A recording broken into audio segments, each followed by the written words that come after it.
What's going on, TTC? New Rob Report. Oh man. So Sunday was a good day if you're a 12th man.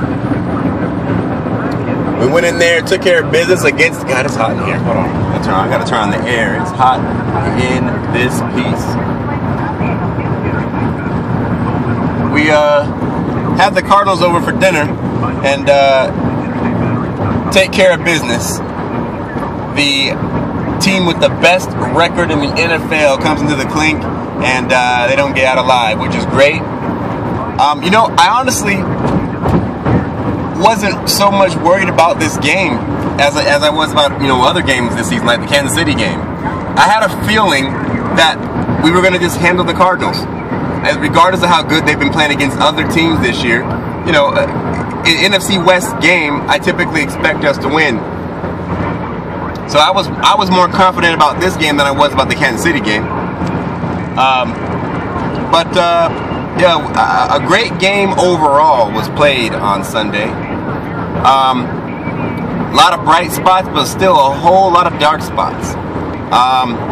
I'd say the most glaringly obvious, well, I don't know, it's tied for you know, first place. These two most glaringly obvious dark spots in the game.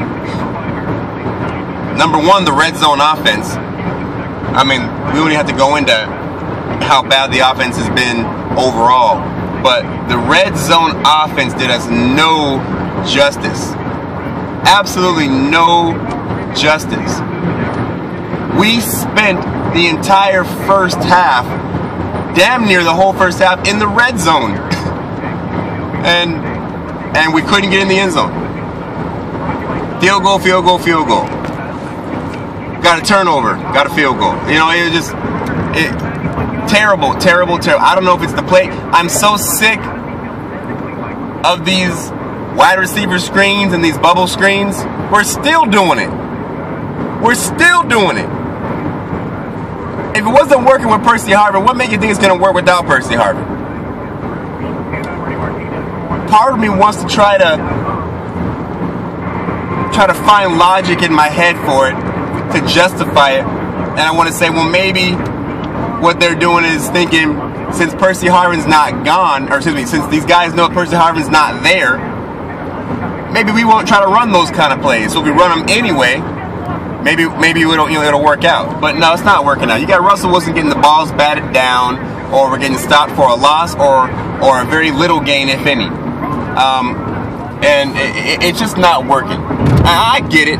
Running the screen, the wide receiver screen anyway, is an extension of the running game. You know, a short, real short pass, you know, on the line of scrimmage. It just draws attention to open up for other things, but the shit doesn't work. I don't know. I don't want to get too hard on the play calling because we won. But the offensive production in the red zone, I mean, when you spent all your time on the opponent's side of the field and you only come up with 9 points, just unacceptable. Unacceptable. So that's a big, you know, thumbs down. The other thing is the pass protection. Wilson got sacked 7 times in the game. 6 of them were in the first half, if I'm not mistaken. Now, the good news in that is that we turned it around in the second half. You know, after getting sacked 6 times in the first half, we only got him once in the second half, if I remember correctly. I'm not checking stats right now. But if I remember correctly, 7 total sacks, 1 in the second half. So those are two bad spots. Other than that, it was good football.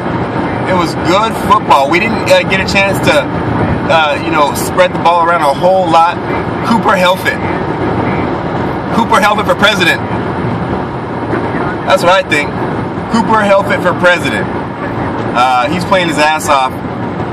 I say Cooper and Zach Miller. You know, should be the two tight ends that we run. We're doing our 2 tight end sets. Ricardo Laga had a couple good catches, 1 big catch. Russell Wilson, though. Russell Wilson, again, finally had a good game again. He had a good percentage, passing percentage. After, this is the first half, I get why Russell Wilson is taking those sacks, because he's trying to stay in the pocket. He's trying to trust the line, stay in the pocket, wait for something to open up downfield.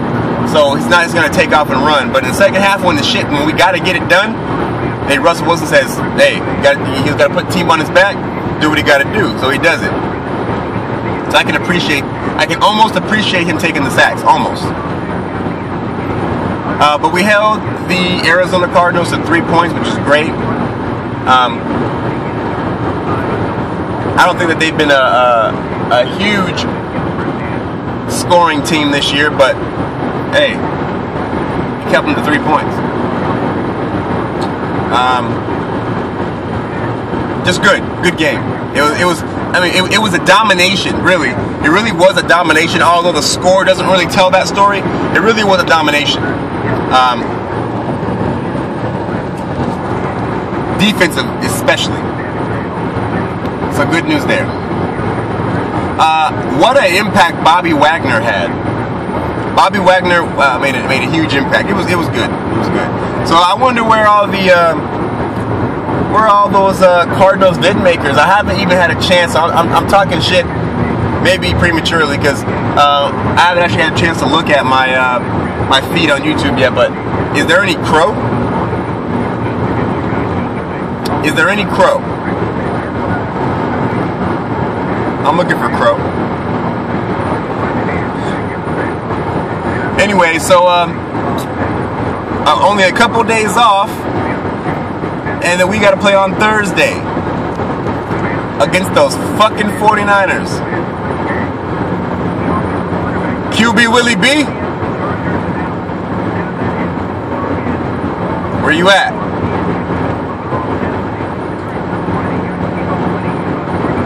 Did we have a bet on this? I don't think we had a bet. No, we didn't have a bet on any of these games. Actually, you're supposed to be coming down here and watch one of these games. But anyway, hey, I'm gonna get my hate week video up tonight, maybe tomorrow, because I gotta go. I have to go all the way up to the Bay Area for Thanksgiving with my girl's family and stuff. So I'm gonna be out of commission for a little bit. I'll have my phone, I guess, but I'm gonna get my hate week. I'm gonna go ahead, try to go in on this hate week because these fucking 49ers. Man. So hey, the stage is set. The stage is set now. Now this is actually perfect. It's funny how the NFL schedule always works out to be, to create drama, because with our win on Sunday, not only do we, move to 8-4, pull a game up on the Cardinals. Unfortunately, the fucking 49ers won too, but fortunately for us beating the Cardinals, that actually jumped us ahead of the 49ers. Before Sunday, the 49ers were actually seated ahead of us based on the tiebreaker. But since we beat Arizona, we now, I think it's since we beat Arizona, but either way, we now flip-flop with them. So now they're the number 7 spot, or number 8 spot, and we're the number 7 spot. Although, we're still tied, but, just by tiebreakers, we're now ahead of them for that 7th seed to the 8th. And what that also means is that on Thursday, we play against Frisco, so we can separate ourselves from them by a game, which would be great. But also Detroit plays on Thursday, as they always do.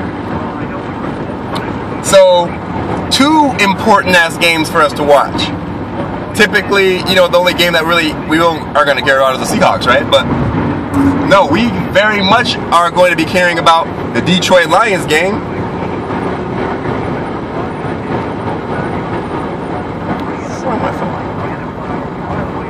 Definitely going to be caring about the Detroit Lions game, because that's going to tell us a whole lot. We can take that spot from them. get that 6th seed. It's a lot nicer to look at the playoff standings and see your team on the inside rather than on the outside looking in. I know that it's a long season and there's a whole lot of football left to be played, but it's just something nice about looking at the seeding and seeing your team in the top 6. You know, whether or not they're going to stay there is besides the point. It's nice to look and see your team there. It makes you rest better. It makes me rest better at night. So, yeah, we need to go ahead and win on Thursday, and hopefully the Detroit Lions lose to, who's Detroit play?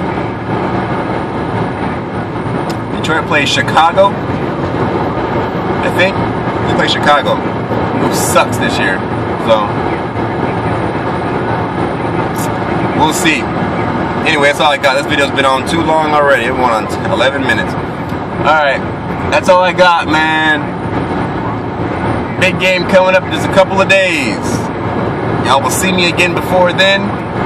Fuck the 49ers. Go Hawks.